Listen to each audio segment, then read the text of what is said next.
Hey, hello, everybody. This is Ed Robinson, and welcome to another episode of the Deep End with Ed podcast. The Deep End. The Deep End. The Deep End. With Ed Robinson. The Deep End. And I'm very grateful to have you to go on a continuous ride with me as we introduce you to some outstanding people that are doing some amazing things. And so, in season 2, our theme is the growth of greatness. Translated again, everyday people doing extraordinary things. And so I'm really excited about the guest that we have today. But before I introduce you to this notable guest, I want you to do what we call a Lifeguard Tower moment. Now, normally a Lifeguard Tower moments are you doing something for someone else. But in this case, it's going to be kind of a twofer. So because this is Black History Month, which is kind of a misnomer because Black history is every day for me and others, people are often calling me and asking me, Ed, what should I read for Black History Month? Sometimes people who don't look like me. And so here's what I want you to do. I want you to go wherever you purchase your books, whether it's from Amazon, whether it's from audio books, whether it's Christian books, or if you go brick and mortar, Barnes and Nobles, and I want you to purchase this book. And the name of the book is Black Hands, White House. It is dealing with the slave labor and the making of America. And it's by a well-known author by the name of Dr. Renee K. Harrison. I want you to go and purchase a book. It's this book that's right here on my shelf. And it just so happens Dr. Harrison is in the house. Now, she didn't ask me to do any of that, but I'm always trying to push out information because I was raised that leaders are readers, and you can learn about the entire world just by reading and picking up a book. And moreover, the information that we're going to talk about today, I'm master educated. Half of the stuff, I didn't know any of this. And so I'm very happy to have Dr. Renee K. Harrison, who is an associate professor of African American and United States religious history at the great Howard University. Dr. Harrison, thank you very much for joining us today. Thank you for having me. I'm so excited. Okay, yeah, so thank you very much for being here. So Dr. Harrison, there's so much for us to talk about, but I always kind of like to paint a picture. As they say, a picture's worth 1,000 words. So tell us a little bit about where were you born and raised? Tell us about your early family life and so forth. Wow, that's a loaded question. I was born and raised in the great city of Los Angeles, California. I mean, there's no other place better than Los Angeles. So I was born and raised in Los Angeles. I'm the youngest of 5 siblings, four girls and 1 boy. You know the boy. Yes, Lloyd Harrison. Crazy Lloyd Harrison. But so I'm the youngest of 4, and I grew up in South Central Los Angeles, played tennis most of I am a Serena Williams diehard crazy fan. I sleep, drink, and eat Serena Williams, and I'm an Ava DuVernay fan. So I am just Los Angeles, California, born and raised. And so I was thinking a lot about my father today, who talks a lot about character, and you know a person by their character. It reminds me of there's an Ifa saying in Ifa tradition, my character, I know you're important, so please don't destroy my destiny. And so I thought a lot about my father today because my origins, my mother and my father were central to my origins. I'm like 10 years younger than my oldest sister. So I pretty much grew up in the house with my brother Lloyd and myself, in the house with our parents. And so I'm spoiled, and I love my parents. I love my mom, who's recovering from a fall recently, but they are my rock and they are my motivation. And so grew up in Los Angeles, played tennis, played softball, went on to, no one hate me here, but went on to join the Los Angeles Police Department. And then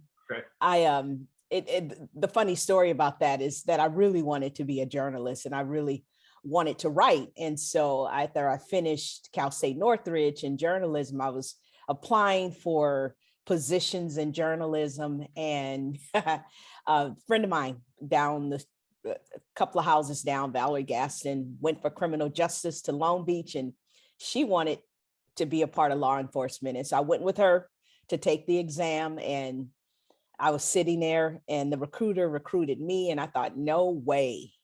And so it just made sense. My father has always been critical of the preacher, the politician, and the police officer. And he always says, you can't change a system unless you get in it. And so P's on the three P's. All right. 3 Ps. So I got into all three of the systems. And so, yeah, and it was a great ride, and it taught me a lot. And so I finished that and went on to do doctoral work at Emory University. But before that, I went to seminary at the Interdenominational Theological Center. And then I left there, went on to do doctoral work. And so all roads lead me to where I am right now, a historian, a religious historian who is committed to social justice.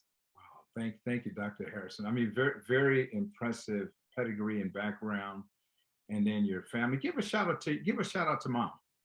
Mom, you know I love you. You know you're my best friend. I love my mom. I mean, I just love my mom. And she is the type of person who perseveres at 92. So I know that she will be walking soon and doing her thing. She doesn't need her children around her. She just needs the Lord. And so that's what she relies on. And I know that she's going to do her thing. In a few months, she'll be back to cooking gumbo. All right. Okay. And my prayers are out to mom also. Thank you so much. Okay. So let's go back. So you went to Cal State University, Northridge, CSUN. How would you describe yourself as a student at CSUN? Because we can see you today in your accomplishments, but how would you describe yourself matriculating through CSUN? Wow. Yeah, it's funny you even raised that question, because I've always been aware of how racism functions, even in California. And I was keenly aware of that at CSUN. I majored in journalism, and I was one of 2 Black students in the journalism class that I was in. The other was an African-American woman who was fair-skinned, and I'm, dark-skinned. And so I know that process of colorism. And it was a difficult ride for me. When I also minored in African American studies, and that's where the light bulbs were coming on. And there were concepts and methodologies and stories that I learned about our people that I had never learned in grade school. I was like, where did this come from? Like, what's happening here? And so it taught me a lot. And then once I got to the police department, I was really clear. Yeah, I see it. It's amazing, Dr. Harrison, because I have a daughter. I have 3 daughters and 1 son, and I have a daughter who kind of followed your path in this way. I had 2 daughters graduated from CSUN. Oh, wow. And then 1 went to Howard University. Wow. Yeah, she went to school there, to the medical school. She graduated there, I don't know, it's about 7, 8 years now. Oh, wow. So when I knew we were going to connect, and I was doing the background, I didn't know she went to CSUN. Okay, so we got to go back a little bit. So tell me about your days. I think you were like 11, 12 years with LAPD. And I believe you were around there shortly after the Rodney King verdict, the Northridge Earthquake. What was that experience like? Wow. So the Northridge Earthquake was, wow, it was mind blowing for me. And so I say that because I still remember to this day, one of the apartment buildings in the San Fernando Valley had dropped down. The 5th floor was in the ground. So that tells you how deep the fire department had to dig. And so I was a part of that rescue team, protecting the perimeter. And just to see, and excuse me, viewers, because you can pause for a minute if you need to, but just to see the bodies come out in their sleeping position and bracing. A lot of bodies came out with their hands as though they're bracing something falling on them. And just to see that made me really think about the importance of living, how we live, why we live, and the importance of life, and it really painted a picture for me that I think isn't always seen about law enforcement. There's these moments like that that to watch rescue workers participate in the recovery of life and the loss of life, I think doesn't always get honored. And so, I mean, there are the realities that I talk about even in the book, and I talk about even in my work, that are disgusting at best in terms of how law enforcement does not take seriously Black lives and how Black lives are relegated in the legal system.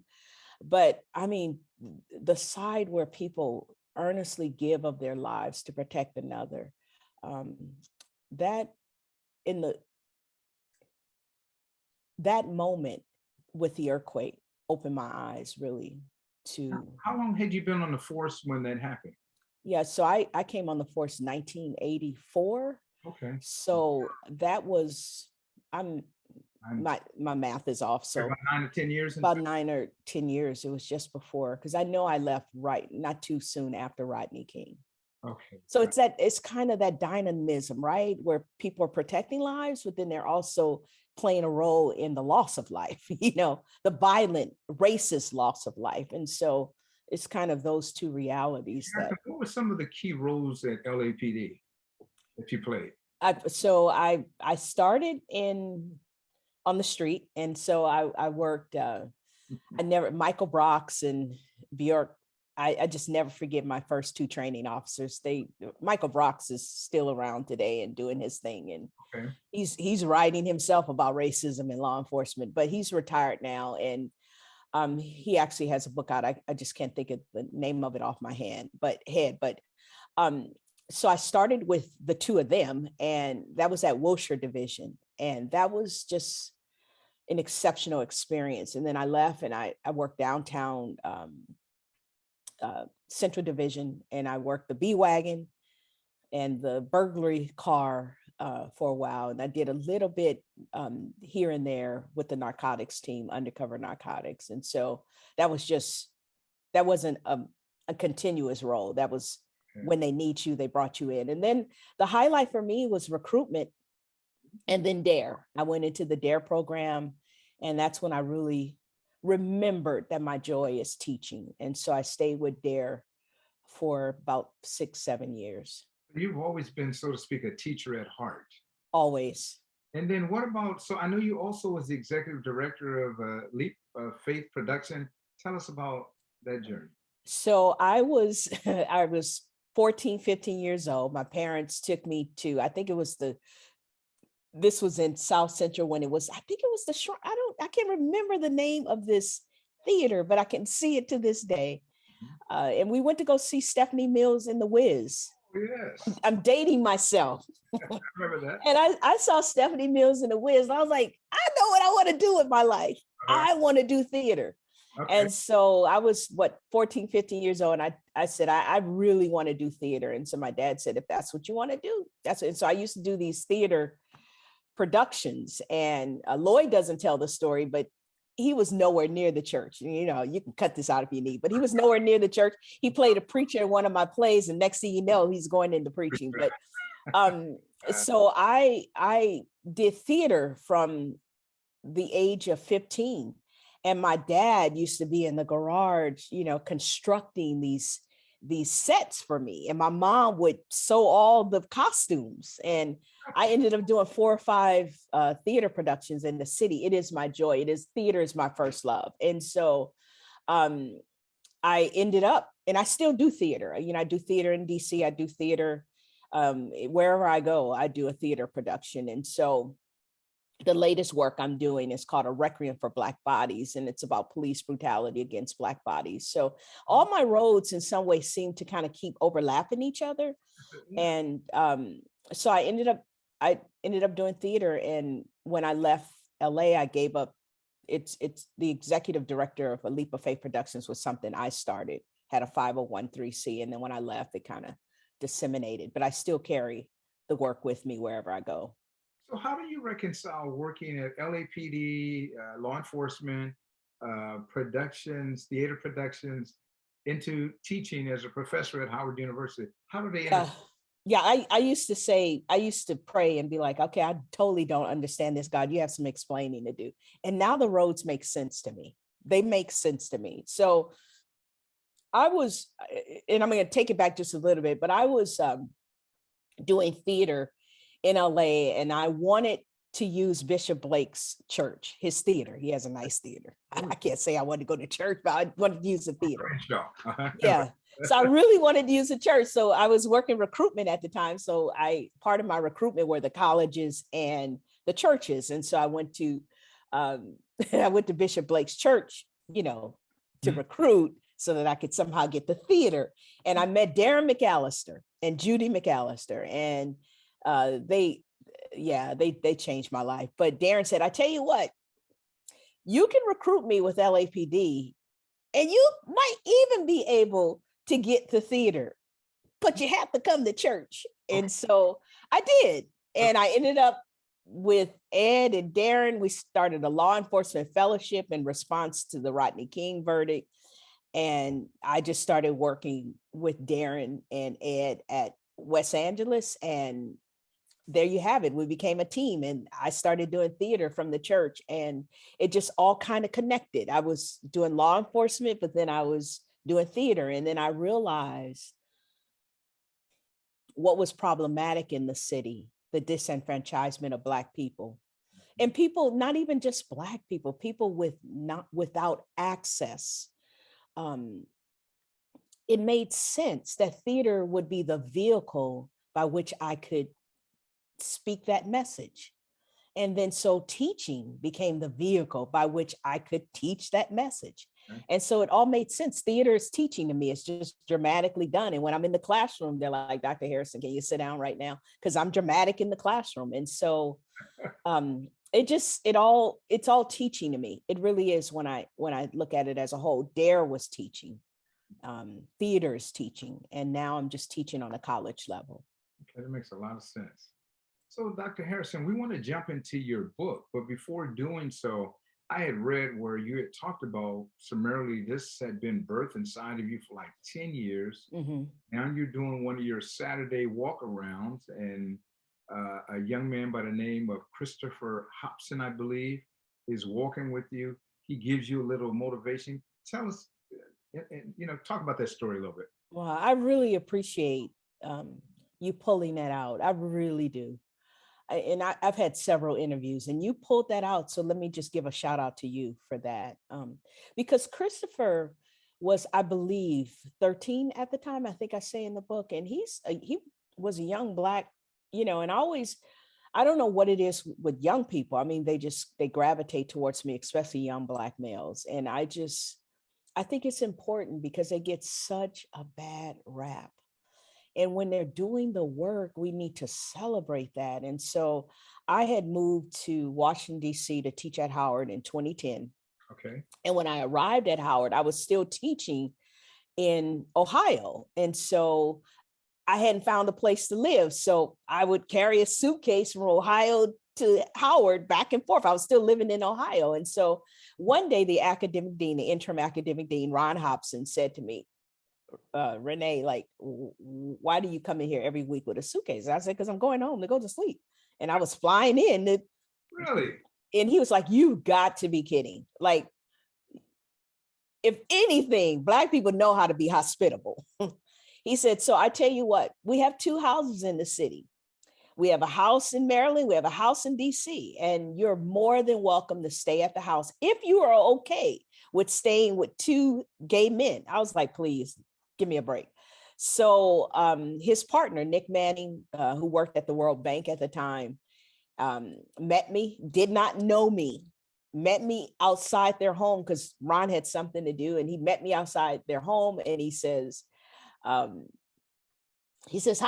I'm Nick Manning, come on in. And that few weeks turned into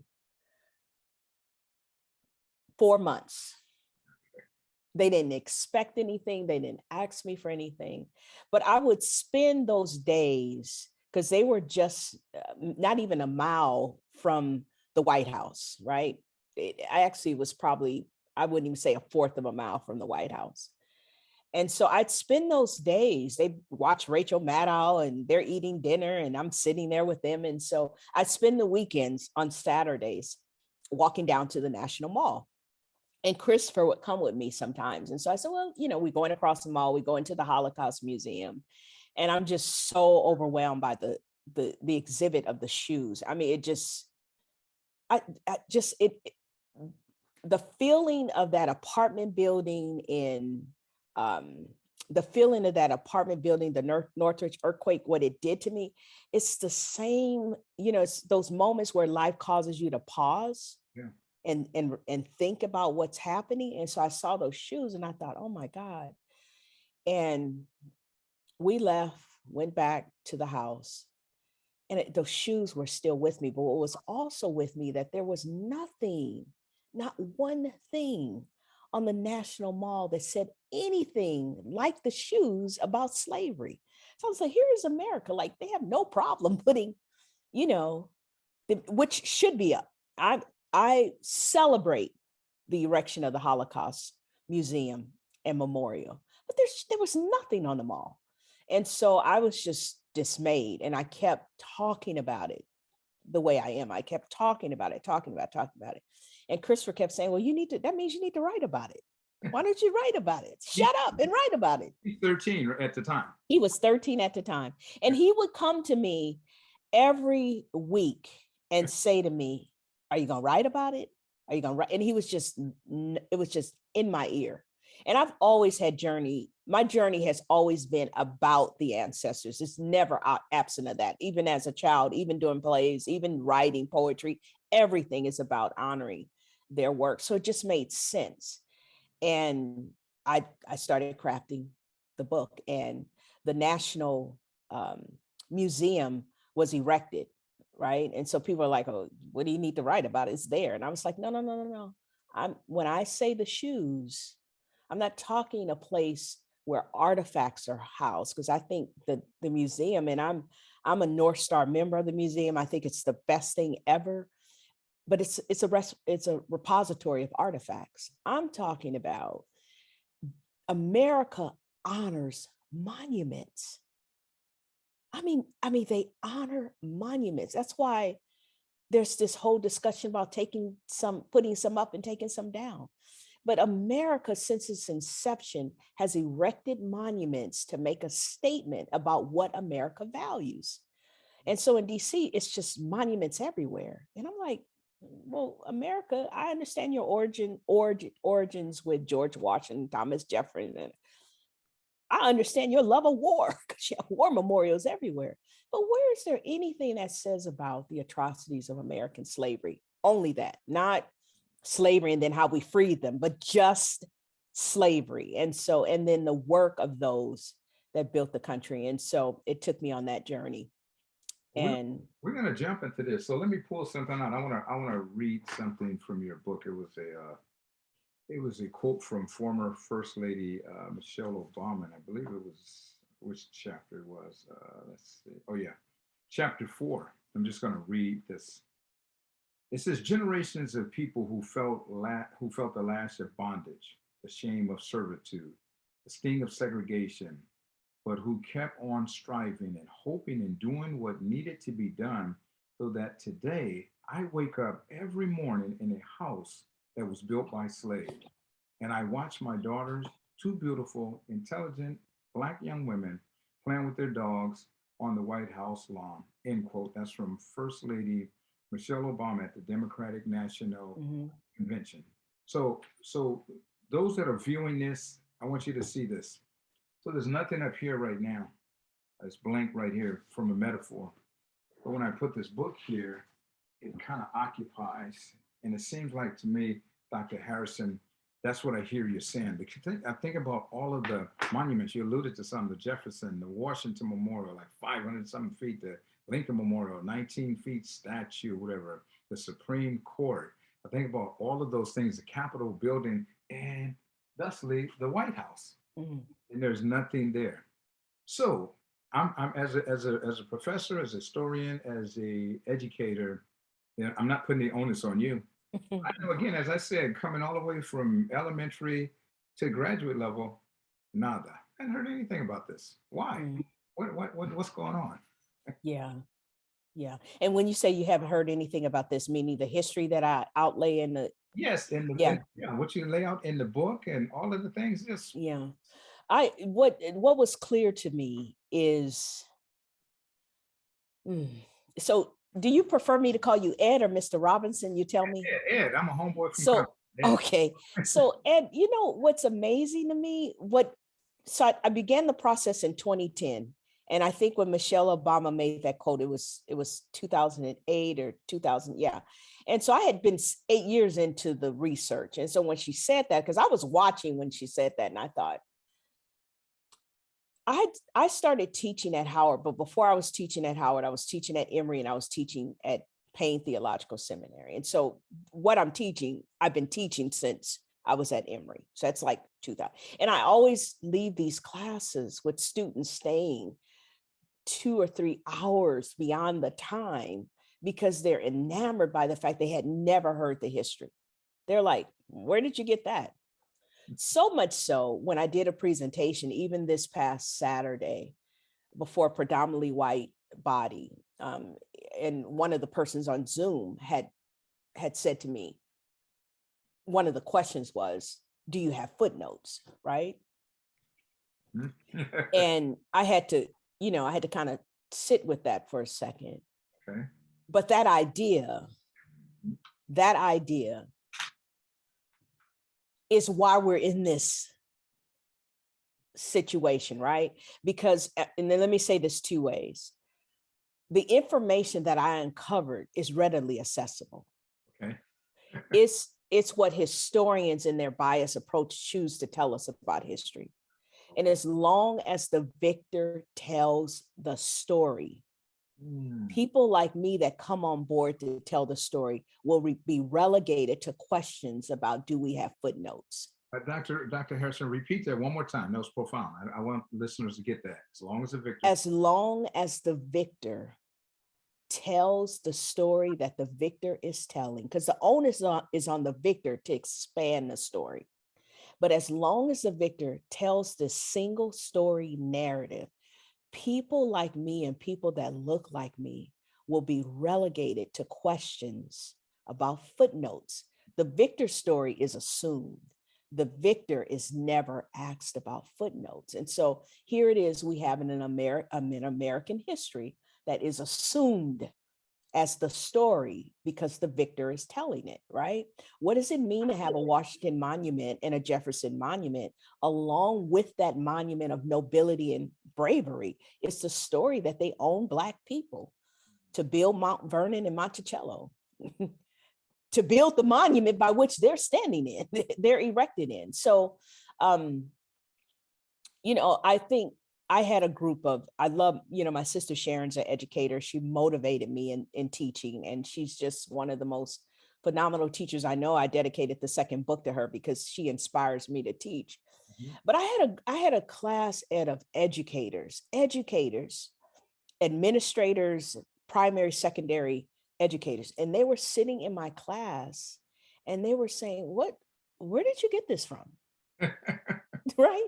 And people really think I'm just like coming out of the sky with it. And I'm like, no, it's there. And I think we all play a role in how we've been socialized with a single story narrative that's killing us as a people in a country. Wow, thank you for that. So yeah, and so it's there. And so the research was not difficult for me because it took me a while, but it's there. So people who look like you and me, we have to defend ardently what we're trying to say. And you're saying there's others, it's just assumed. It's okay. Mm-hmm. Yes. And that is the story. So when you say, I haven't seen this before, because the story that you're getting is the assumed story. And it doesn't mean that parts of the story are a lie. It means that we're not getting the fullness of the story. So Dr. Harrison, because you can tell it better than I can you kind of, in a sense, synopsize the book? What are some of the main points there? So the book is titled Black Hands, White House. Ron, who I was speaking of before, actually gave me I kept saying Black Hands, Black Hands. He said White House. I was like, okay, that's good. So, but the book is not just about the White House. The book, in a synopsis, is about the way in which America used Black people, Black bodies to build its capital, meaning money, and to build its infrastructure. So I focus on kind of this, how just crops like tobacco, rice, cotton, and sugar, how these commodities help to enrich the United States, especially the Deep South, but really also the North, because we pretend the North wasn't involved in slavery, but and Europe, and how I kind of paint the picture of that in the first chapter. And it's not new. I mean, Eric Williams' work on capitalism kind of spells this out, and it's an older work. So it kind of lays that out, and then it goes into specifically Washington, D.C., the buildings in Washington, D.C., the seats of government. So it's not just the White House, but it's the Treasury Department, it's the Smithsonian, it's Georgetown University, it's the Capitol, and so on and so forth. And these And are I mean to cut you off, Dr. Harrison. These are looked upon as like sacred grounds. Yes, so thank you. So I select these particular institutions because there are others, but I select these particular institutions because it's foundation to America's identity: money, power, political power, education, the church, and books. I mean, it's just central to America's identity. And so, but it's also central to European identity. So I break down how they played a role in building these structures, but also at the same time, they're playing a role in building America's capital. And so when I lay all that out, then I raise the question, so if this is what America values and Black hands built it, why aren't there any monuments in their honor? Now, it's obvious because they don't care about Black people, but I raise that question as a moral question for us to think about today. Dr. Harrison, what are some of the key takeaways you would hope that the readers would walk away from your book after reading? That they built, they were here, they matter, that America is not telling the full story of its origins, and they deserve a monument. Okay. In the last chapter, I give an example of what I envision as a monument, as a starting point for conversation. But I see the book as a catalyst for conversation about what is not told about American history. Let's talk a little bit about that vision. What do you envision? So the gift of Saturday to me was a predominantly white audience. It was just a gift, right? And what does it mean? Because I saw some of the light bulbs come on in the room when they were themselves were saying, where did this history come from? And I think it opens, it is a way to talk about race and racism. You know, I love the way you use the metaphor of the book coming off the shelf, you know, and one of the things I love about literature is that it says it without saying it, right? Literature, you have to read Toni Morrison's Blue Eyes to get what Toni Morrison is saying. She uses the story when she talks about Sula. She in her book Sula, she uses the story, you know, of Sula to talk about, you know, issues around race, but she's clear, right? Morrison is clear that she's staying within the Black confines of Black life. And I'm clear that I'm stretching out of that, right? I want to look at white life that doesn't look at itself. And so I'm hoping the vision is that we can have more sacred conversations, more truth-telling conversations about our fears about a larger American story, and about what it means to really be a just nation. Okay.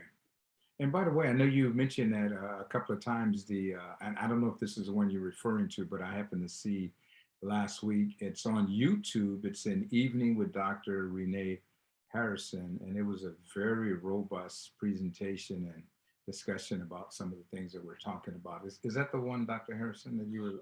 That's the one. And then there's the other one where I'm giving a lecture at Howard, and that one. How can they pull that one up? So that both of them are available on, so the conversation on Howard is available on Facebook. Okay. And it's called major faculty publication, and you can access it on Facebook. I don't want to plug in my Facebook page, but Got it. Okay. yeah, you can look at it on Facebook, or you can actually go to Howard University School of Divinity Facebook page. It's there. Okay. And then the other one is First Congregational United Church of Christ. Okay. Theirs is on YouTube. So Renee, Dr. Renee, or Dr. Harrison, this may sound like a kind of a trite question, but I'm going to ask it anyway. Ask whatever you like. Drives you to do what you're doing in this space? Them, the ancestors. And so the best way I can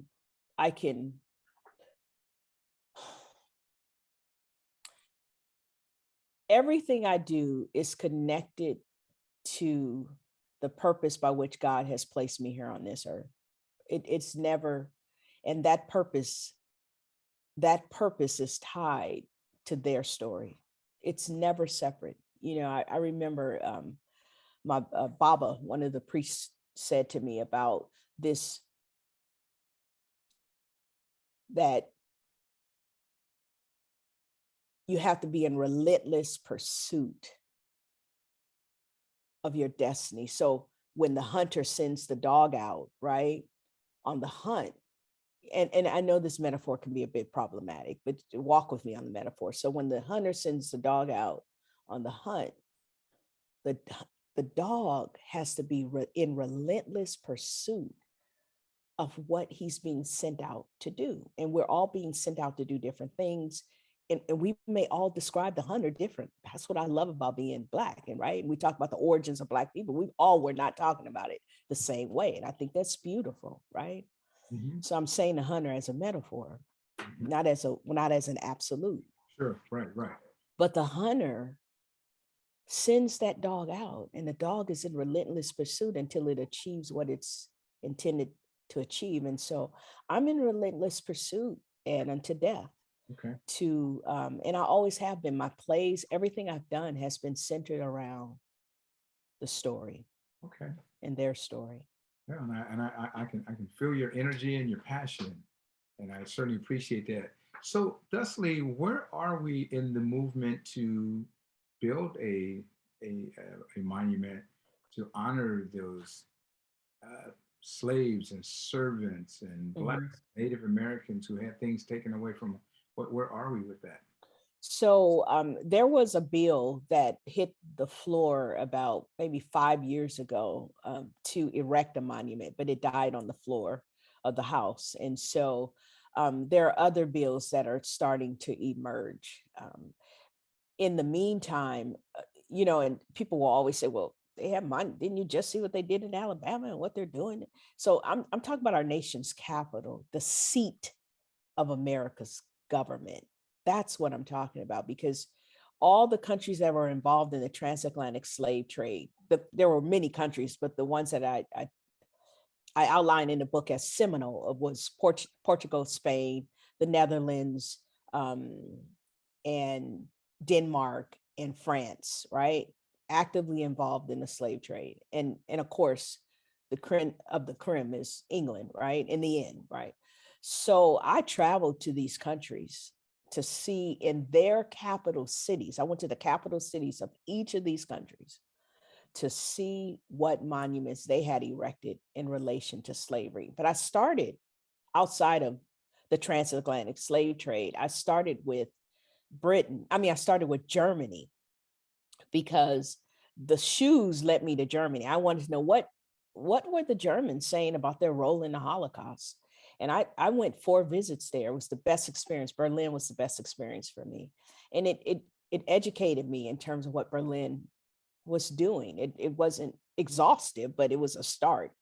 And I went to these other countries, and then I came back to America, and I was like, it's a low down dirty shame. That's the best way I can articulate that. And so what did you see? America has nothing on the National Mall.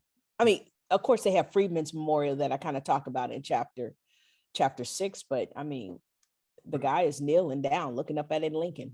Was the insinuation that the other countries did have something? So 3 of the other countries did. and except Britain. And Britain, they tried to start that action, and the person that started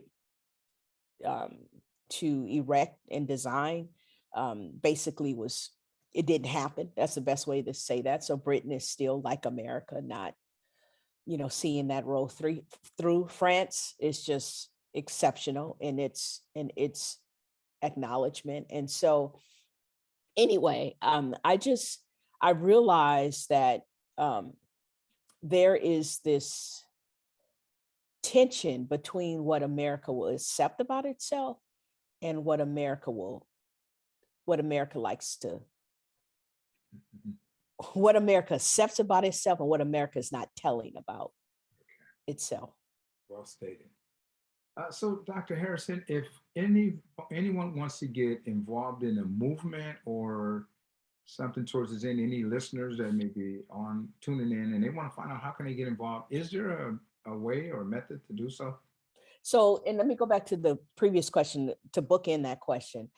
So I'm working with a committee right now that until we can work towards and joining others, because there are other people that are working in DC towards this aim. I'm not isolated. Okay. So I'm working with a particular committee that's focused on erecting monuments in there's 7 wards in DC. So they're interested in erecting an enslaved memorial in every ward of the city until we can move towards something on the National Mall. So what people can do is call their legislatures, right? And raise the questions I'm raising. Why isn't there one? And to look up, movements that are happening, that have been happening before I even started this work. There's a group in Richmond that's been pushing this, and to see how they can get involved, what role they can play. All right, thank you very much. So I like to do this with all of my guests as we get ready to land the plane, Dr. Harrison, and it's called my lightning round. We just kind of give you 2 options and you just kind of pick one. So are you willing to do so with me? Of course. All right. Okay, so let me just see, reading or writing? Oh, wow. Writing. Okay. Being a student or a teacher? Student. Okay, now this one is going to be very controversial, this next one. You give me anything you want. Get it. Going to the Super Bowl or Wimbledon? Oh, no. Wimbledon. Serena all day. Serena all day. You got to come back, Serena. You got to come back. Just get that one time. Get that one more to tip you over. All right. All right. So let's see. Watching Chicago PD or Grey's Anatomy? Oh, no. Grey's Anatomy.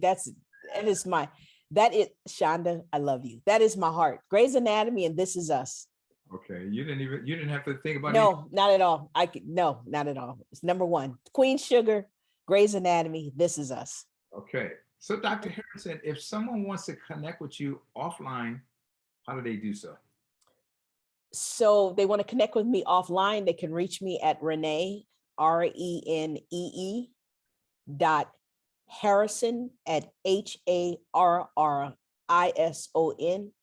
at howard.edu, or they can reach me on Facebook at Renee K. Harrison and at my website at Renee K. Harrison, middle initial K, not name.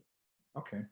All right. We're going to make sure that we get that information posted on this podcast. So if individuals want to reach out to do so, they'll certainly be able to connect with you. And I got to tell you, Dr. Renee K. Harrison, I want to thank you very much for just the information that you shared with us today. And I call it just kind of whetting or teasing the appetite. I mean, there's a myriad of information that's in here, and then you have other books that you published. And I'm really trusting and hoping that our listeners will go in and connect with you and learn more about what's happening and the best way you said it, what's not being said. So I thank you very much. And I want to give you an opportunity for any final comments before we close out. So I want to thank you very much. I get passionate, so I go on, but I get passionate, and I just really want to thank you for this opportunity. I want I want to leave with this one thought that George Washington said about a formerly enslaved woman. He wrote in his notes after he worked her for 80 something years, and he says, she's lame and lazy and pretends to be so. And so I'm inviting us to enter the world of Black Hands White House to see what they said that has not been told. Thank you very much, Dr. Harrison. We certainly appreciate that. And I'm very grateful for everyone who's rolling with us on these episodes. And I trust and hope that you would share this with others, that you will like us on Facebook and all of the other social media platforms that we're on.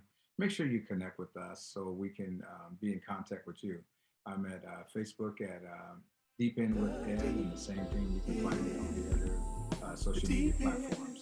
And I'm very grateful to Nicole Robinson, who always edits these shows when I'm just talking. She knows how to put it all together. And just remember that the Deep In With Ed podcast is a Beyond the Mask Conversations production. So until we meet again, look forward to it, and trust and hope that you all have a great week and a great month. Thank you very much.